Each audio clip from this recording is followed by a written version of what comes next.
पंतप्रधान मोदींनी आज नाशिकमध्ये भव्य रोड शो काढला। यावेळेला रोड शो मधून पंतप्रधानांनी विरोधी पक्षाला महायुती म्हणून हम सब एक हे असा खणखणीत संदेश दिला।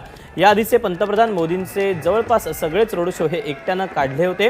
आज रोड शो मध्ये पंतप्रधान मोदींनी आपल्यासह मुख्यमंत्री एकनाथ शिंदे, उपमुख्यमंत्री देवेंद्र फडणवीस आणि उपमुख्यमंत्री अजित पवार तसंच भाजपचे प्रदेशाध्यक्ष चंद्रशेखर बावनकुळे यांनाही सोबत घेतलं।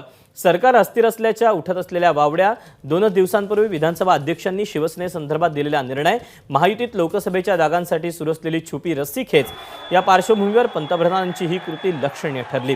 महायुतीत कोणताही वाद नाही, हम सब एक है, हेच मोदींनी रोड शोच्या माध्यमातून जनतेला आणि विरोधकांनाही दाखवून दिलं।